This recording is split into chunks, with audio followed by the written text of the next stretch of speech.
اب حضور نے فرمایا لا فضل لعربی علی عجمی، جو اللہ تعالیٰ نے فرمایا یا ایھا الناس، اے لوگوں، انا خلقناکم من ذکر و انثی، ہم نے تمہیں پیدا کیا ایک مذکر ایک مؤنث سے۔ آدم علیہ السلام مذکر، اما ہوا مؤنث، اس سے تمہیں پیدا کیا۔ وجعلناکم شعوبا، اور تمہاری ذاتیں رکھ دی، شاخیں بنا دی، وقبائل، اور تمہارے قبیلے بنا دیے، لتعارفوا، تاکہ تمہاری آپس میں پہچان رہے۔ یہ تمہاری آپس کی پہچان کے لیے، ان اکرمکم عند اللہ، اللہ کے نزدیک عزت والا وہ ہے اتقاکم، جس کا تقوی ہے۔ یہی حضور نے فرمایا، عرب سے عجم تک کا فیصلہ فرما دیا، لا فضل لعربی علی عجمی، کسی عربی کو عجمی پر فوقیت نہیں ہے، ولا لعجمی علی عربی، کسی عجمی کو عربی پر فوقیت نہیں ہے، ولا لاحمر علی اسود، کسی کالے کو کسی گورے پر فوقیت نہیں ہے، ولا لاسود علی احمر، نہ گورے کو کالے پر فوقیت ہے، نہ کالے کو گورے پر فوقیت ہے۔ یورپ سے افریقہ تک کا فیصلہ فرما دیا، کالے سب افریقہ میں ہیں، گورے سب یورپ میں ہیں، کسی کو کسی پر فوقیت حاصل نہیں ہے، الا بالتقوی، جو اللہ نے فرمایا کہ اللہ کے نزدیک تقوی ہے۔ اب حضور نے فرمایا کلکم من بنی آدم، تم سب اولاد آدم ہو، وآدمکم من تراب، اور آدم کو مٹی سے پیدا کیا گیا تھا۔ اللہ تعالیٰ نے آدم کو مٹی سے پیدا کیا۔ وَلَقَدْ خَلَقْنَا الْإِنسَانَ مِنْ صَلْصَالٍ مِنْ حَمَإٍ مَسْنُونٍ، ہم نے انسان کو پیدا کیا گوندے ہوئے گارے سے، اس کے بعد جیسے سلسال کھنکھناتا، جیسے برتن بنانے والا مٹی کو گوند کے اچھی طرح اس میں سے کنکر ریشے سارے نکال کے پھر اس کو بناتا ہے، تیار کرتا ہے، اور وہ کنکر نکل جاتے ہیں، مٹی جو ہے کشادہ ہو جاتی ہے، برتن اچھا بہترین تیار ہوتا ہے۔ من حمأ مسنون، والجان خلقناہ، اور جنات کو تم سے پہلے پیدا کیا، من قبل من نار سموم، آگ کی لو سے پیدا کیا۔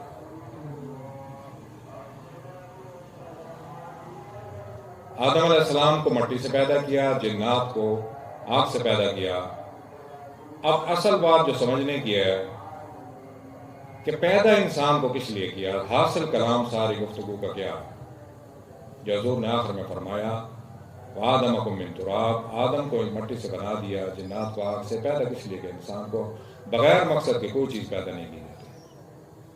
اللہ تعالیٰ نے فرمایا وما خلقت الجن والانس الا لیعبدون، ہم نے انسان اور جنوں کو اس لیے پیدا کیا اپنی عبادت کریں۔ ہم نے پیدا کیا، اس کے تمام لوازمات، ہیرا چاندی سونا پلاٹینیم یورینیم، مٹی سے پیدا کیا، وہ بھی مٹی سے پیدا کی، اس کی خوراک پوشاک بھی مٹی سے پیدا کی، پھل پھول ہر چیز مٹی سے پیدا کی، اس کے لوازمات سارے مٹی سے پیدا کیے، لوہا بھی سونا بھی۔ لیکن انسان کو کس لیے پیدا کیا، وما خلقت الجن والانس الا لیعبدون، اپنی عبادت کے لیے پیدا کیا، اور یہ بھی بتا دیا ان الشیطان لکم عدو، تمہارا دشمن شیطان ہے، اس کی بھی نشاندہی اللہ نے فرما دی، فاتخذوه عدوا، تم بھی اس کو دشمن ہی سمجھو۔ وَإِذْ قُلْنَا لِلْمَلَائِكَةِ اسْجُدُوا لِآدَمَ، جب ہم نے کہا فرشتوں کو کہ سجدہ کرو آدم کو، فسجدوا، سب نے سجدہ کیا، الا ابلیس، ما سوائے ابلیس کہ کان من الجن، یہ جنات میں سے تھا، ففسق عن امر ربی، اس نے امر رب کی نافرمانی کی۔ یہ تمہارا دشمن ہے، اس کی بھی نشاندہی اللہ نے فرما دی۔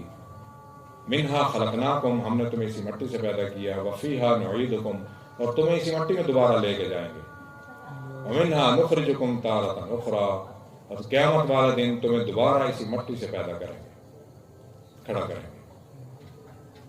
انسان کو اللہ نے اپنی بندگی کے لیے، عبادت کے لیے پیدا کیا ہے۔ اور ایک چیز کا خیال رکھیں، جو ہمارے پیش رو تھے، علماء تھے، اولیاء تھے، ہمارے اجداد تھے، تلک امت، اللہ نے فرمایا قد خلت، وہ ایک لوگ تھے، ایک امت تھی جو چلے گئے، ہم سے پہلے ہمارے آباء و اجداد چلے گئے دنیا سے، وَلَكُمْ مَا كَسَبْتُمْ، جو انہوں نے کیا اپنے لیے کیا، جو تم کرو گے اپنے لیے کرو گے،